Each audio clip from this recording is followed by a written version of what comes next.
It's division preview time here on 3 Up, 3 Down. We are moving along to the AL West, where we look at the biggest question facing each team and try to figure out who's going to win the AL West. Let's go. Big question in Houston with the Astros has to be, will losing all these stars affect the ability to win the division? Kyle Tucker, gone. Ryan Presley, gone. Alex Bregman, at least at time of recording, looks like he's going to be gone. That has changed. That's a big positive for the Astros. The rotation has had some effects as well because Justin Verlander is gone. So they have weakened the rotation. There's a weakened bullpen. They've weakened the lineup. Are they still going to have the ability to win this division? Let's face it, Yordan Alvarez is still a monster if they can keep him on the field. Jose Altuve is still a very effective player. The addition of Christian Walker is one that I really like. Isaac Paredes could be a very effective hitter at the ballpark in Houston, but they have no depth in the outfield at all. The rotation is a couple of injuries away from looking really scary. The bullpen has been hit and miss the last couple of years for the Astros. Hopefully Josh Hader can become Josh Hader again for them. But outside of that, there's a lot of lost star power in Houston. Can they still win this division? In Seattle, the question has to be, can they find anyone to hit? The Mariners have the best rotation in baseball. Forget all the guys out in LA. The Mariners proved it in 2024. This is the best rotation in baseball until someone proves otherwise by staying healthy. The lineup, though, huge concern. Julio Rodriguez is a good player, but he needs to get to that superstar status and start living up to the money he's being paid.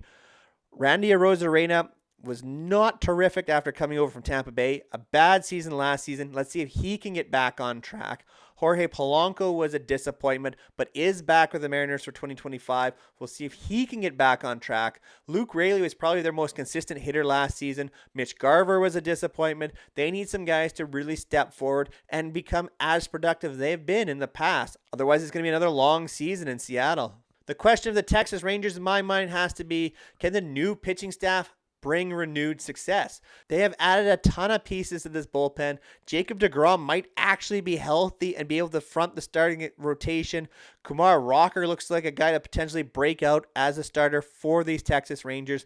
The lineup is going to be healthy at least to start the season. Josh Jung is back. Expect a better season from Corey Seager, Adolis Garcia. There were a lot of injuries that really affected the defending champs last season, but don't get me wrong, this team still has star potential and has a chance to go back to the World Series and take another championship. The question is, can they stay healthy? With the Athletics, the question for me is going to be, can they make a jump a la the Kansas City Royals last season?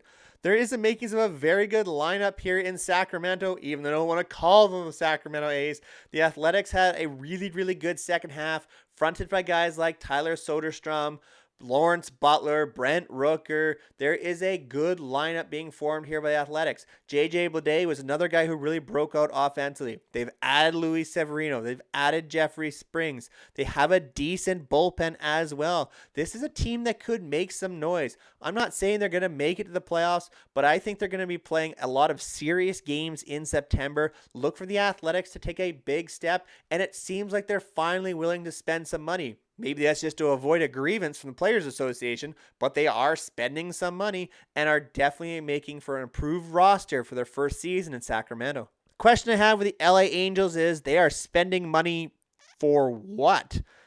They brought in Yusei Kikuchi, they brought in Jorge Soler, they added Travis d'Arnaud, they've spent a bunch of money, but they're not getting any better. This is still the worst team in the division. They still are being held back by contracts like Anthony Rendon.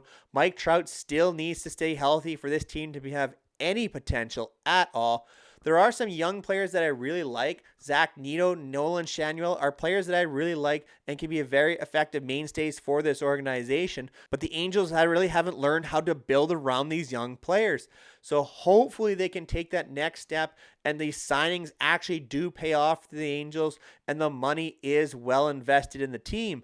But if not, it's going to make for another very long season in Anaheim. Make sure you comment down below who you think wins the AL West, and consider hitting that subscribe button as we make the push for 1,000 subscribers right here on 3 Up, 3 Down. Greatly appreciate all your guys' support. Until next time, take care, everyone.